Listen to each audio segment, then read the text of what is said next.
When you start to step outside of your comfort zone and you start to step outside of the idea of who you know yourself to be and the rules and the limitations that you have absorbed from other people's perceptions and projections onto you, you are going to have your shadow come out like a motherfucker. Your inner critic is going to get loud, okay? And these things coming up for you is not a bad thing. It is not a sign that these voices are right and you need to go back to your old ways. It is because you are pushing the boundaries of who you know yourself to be and you are challenging your own status quo. And all of these things coming up for you is just a way that your body, your mind, your nervous system is trying to protect you from experiencing shame and embarrassment, rejection and criticism, and all of those things that are very scary and don't feel very good to us in our bodies.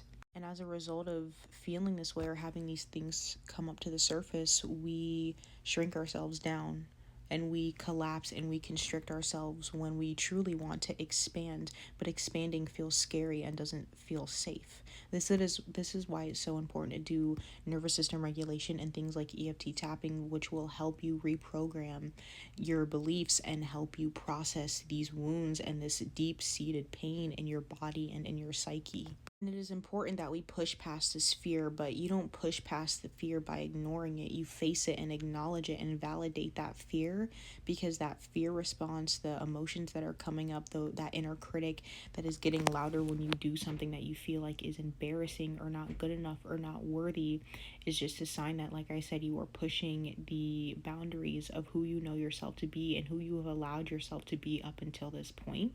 Instead of working against your body and trying to ignore these physical nervous system signs that something doesn't feel safe, even though we know consciously is not safe, we need to check in with ourselves. We need to regulate. We need to validate ourselves. We need to know that it is safe to move forward and that we can handle whatever happens. Tell yourself that I know that I am making changes that are outside of my comfort zone and make me feel uncomfortable, but I have myself. I am here to support myself. I can handle these uncomfortable feelings. I can handle being a brand new version of myself, or I can handle becoming, I can handle doing things differently than the way that I've done them before.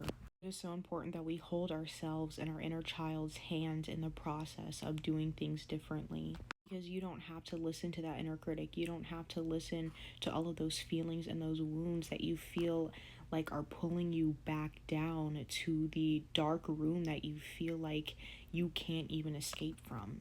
And if you are somebody who has struggled with abuse, a mental, emotional, physical abuse, verbal abuse, it's most likely that you have a very low self esteem and